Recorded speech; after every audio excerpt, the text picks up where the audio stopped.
we managed to protect ourselves. We kept calling for people to stop throwing rocks. We don't want it other than being peaceful no matter what. I mean, from where I'm standing, Folly, it looked as though that petrol bomb was being thrown at or in the direction of the Egyptian Museum. Now, as I said, there is some kind of an emergency vehicle now trying to get access to the square. Just one, though, it's a very small vehicle. We've been hearing some estimated figures from the UN fearing that 300 people may have been killed and several hundred more injured. 300 killed, Jackie, just today, 300 killed? They were unclear. They were unclear about that figure, but certainly they estimated that at least 500 people had been injured today in the clashes in and around Tahrir Square. Okay, Jackie, tell me, you told me about the ambulance being at least one ambulance being on site there. On what side is it? Is it inside Tahrir Square where the anti-government demonstrators are, or? We're going to show you that emergency vehicle now. It's actually down on the Corniche. It's down on the Corniche. It was approaching the Tahrir Square from the direction of where this front line is. And I think basically if it's trying to gain access to the square, clearly it wasn't going to cross the front lines. That would be foolhardy. So now you may be able to see it. You may be able to see its flashing lights down there on the Corniche. It appears to be attempting to approach the square from a different angle, but just one emergency vehicle.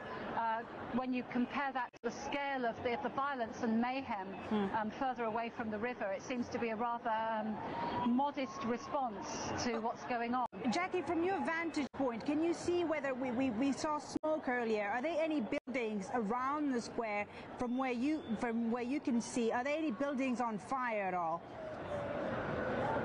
Currently, no. We cannot see any buildings on fire. We saw there was white smoke before. That was from tear gas used both near the Egyptian Museum and also over towards the Intercontinental Hotel, maybe in the vicinity of the American Embassy, further up the river. There are no buildings on fire that we can see at the moment. There has been some smoke that would appear to have been caused by petrol bombs that have been thrown in the street near the museum on the road leading to the square. But we cannot currently see any buildings actually on fire. Earlier, Jackie, we saw people on top of buildings hurling stones, hurling satellite dishes down onto the crowds there. Are you able at all to tell whether those people on top of those buildings were pro or anti-government supporters, and who were they hurling? These emergency vehicles are only arriving now when these clashes started, over 3 hours ago, nearly 4 hours ago now.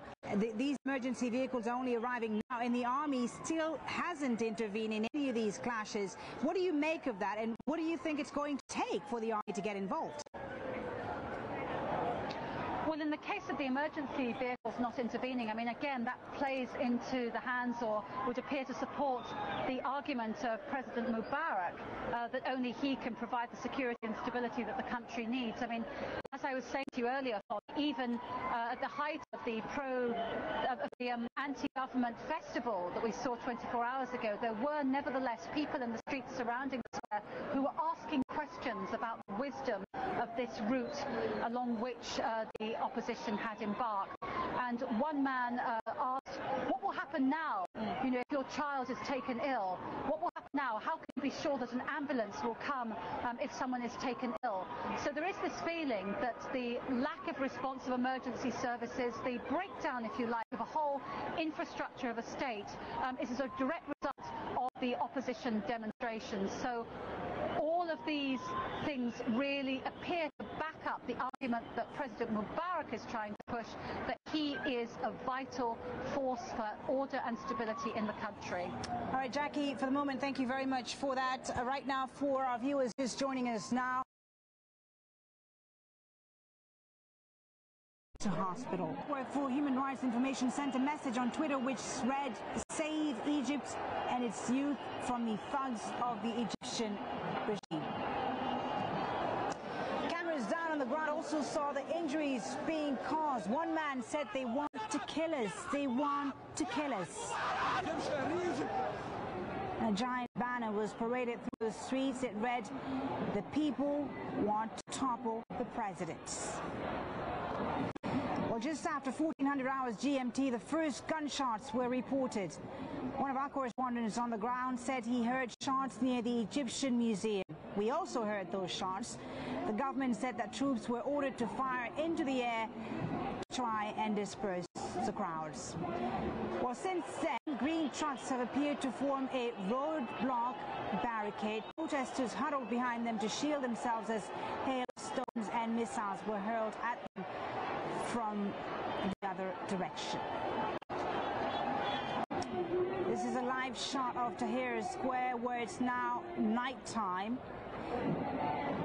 We are going to be speaking to one of the anti-government activists who's inside that square right now. His name is Waheil Khalil. He's in the southern part of Tahrir. Waheil, good to have you with us.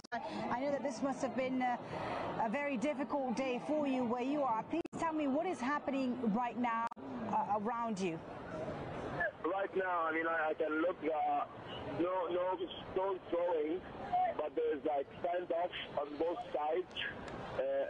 But we had stone fights since this noon, nearly coming from all the streets from more than one street at a time. We had them from the north and from the south. I mean, these are not people who are out to express their opinion. I don't mind them. This morning I was telling that there might be some people who want the revolution to end. That's fine. That's democracy. But they are setting us here. Why? Why are they setting us here? I mean, we had a standing demonstrations in front of each other on the outskirts of Tahrir, and then they started throwing stones. And then what the hell is he doing? I hope everyone who really had any was working. Okay, Waheil, just tell me about the situation right now. We understand that many people have been injured. Are they still inside the square? Who's been injured? What type of injuries have you seen? I've seen tens of injuries to the heads of people from stones. We see like a front line and always people coming back carried to the back line and vice versa. I've seen them charging and then the protesters pushing them back, pushing them far away. That happened besides the Egyptian Museum. The army is not intervening at all. We've seen just two gunshots in one of the areas they were attacking from Talat Harb Street, and they withdrew immediately. So most of the clashes, and this is what we've seen also, most of the clashes have been taking place on the side streets of Tahrir Square. Thank you so much, Waheil, for speaking to us. On the line also with us right now is the Nobel Prize winning Egyptian author Adav Soueif. Thank you very much for speaking to us. Honestly, very just today. He warned people to stay at home, but yet they came out. So in a way, I'm almost tempted to say, yes, I'm almost tempted to say that these events perhaps were to be expected. So are you saying that that anywhere in the world, if people are protesting peacefully and the army tells them to go home, then that is the correct thing to do? The people are protesting, and the people have said that they demand that the entire regime leaves Egypt. And they're sitting in the square protesting peaceably. Now, if the other side are indeed pro-Mubarak demonstrators, then they should be out there with their slogans, with their chants, with their alternative songs. They are out there with violence.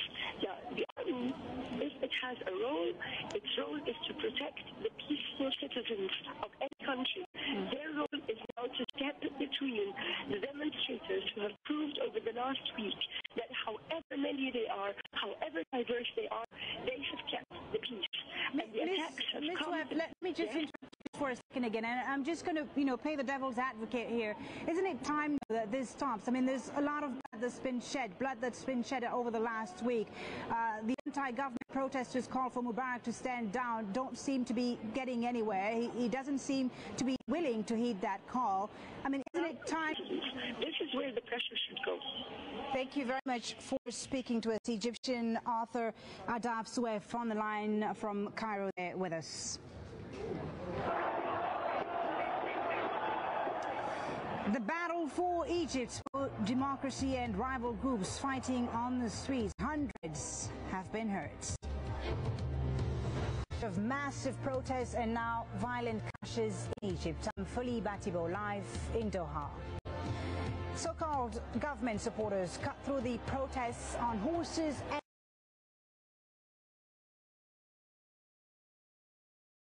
see people calmly now.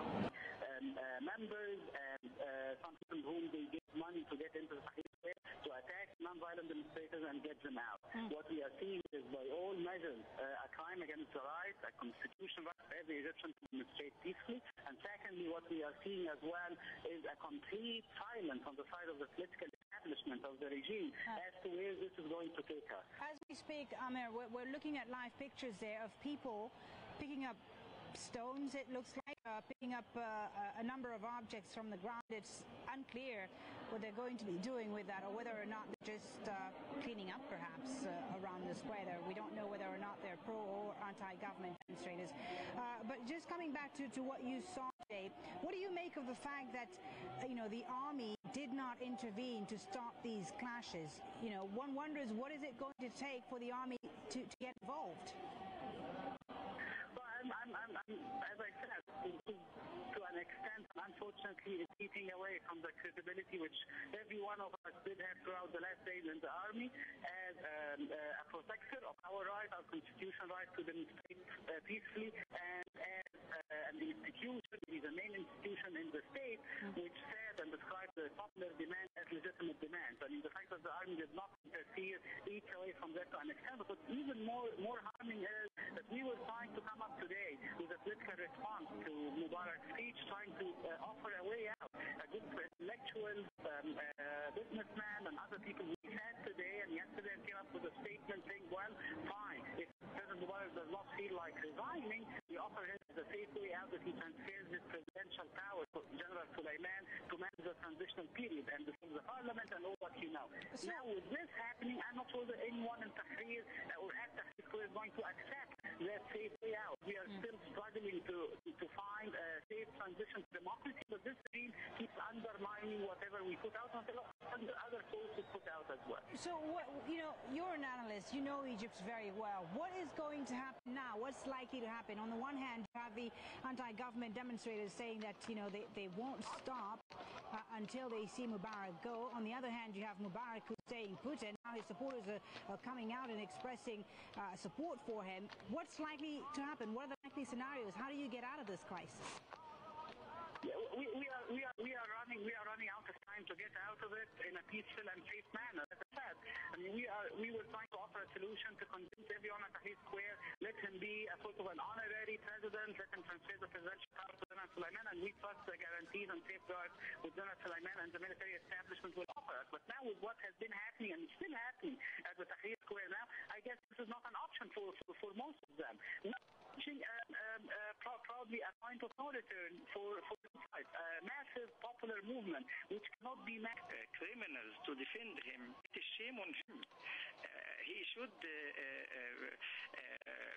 declare that those who demonstrate in support of his remaining in office are not his fans, and he is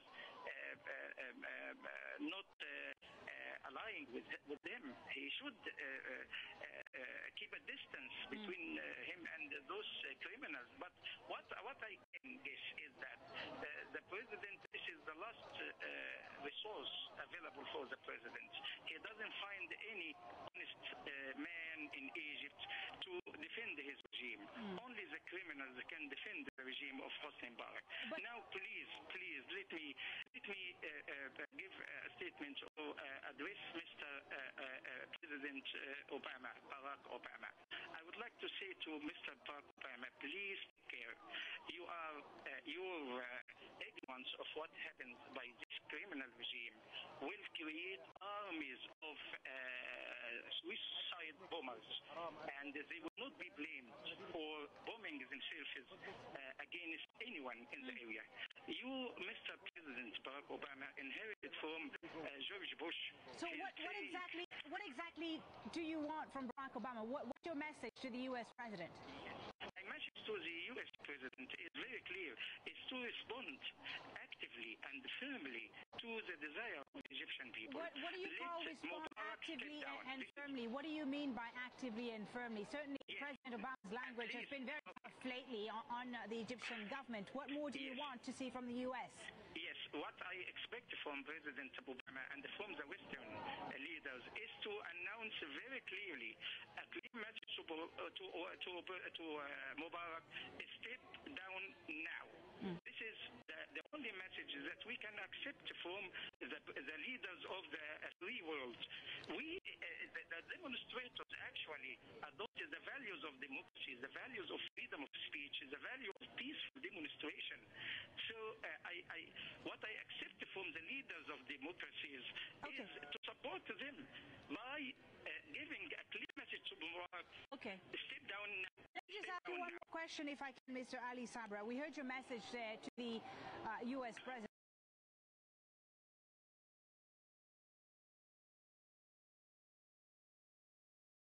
Surrounded by the crowds there. He's being roughed up a little bit.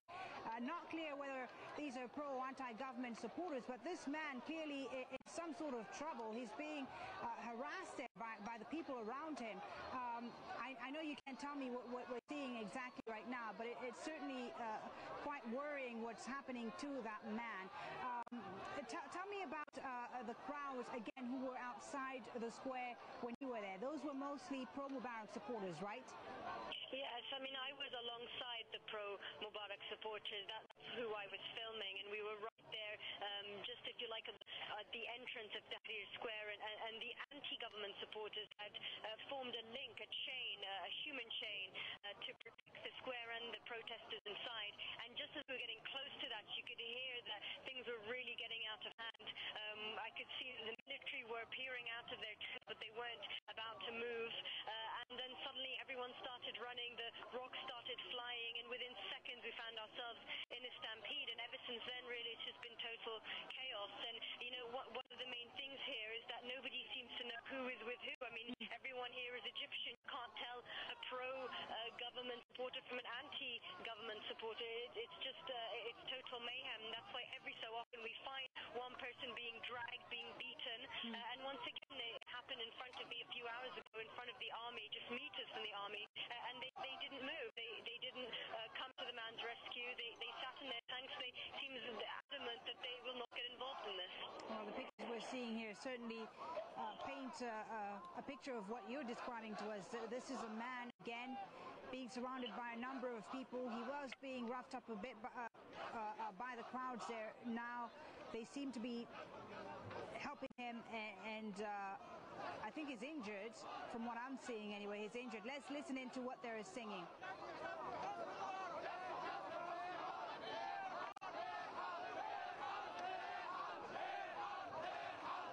Okay, perhaps you can hear what they're saying. Can you tell us what they're saying, what they're chanting there? It's hard for me to make out on the line. It's already a very bad line. Sure. I can tell you what they have been chanting. It sounds like something like air hard. I'm not sure I'm saying it right. I mean, I was hearing before Itla Mubarak, which is Get Mubarak. I'm not sure. That was obviously coming from the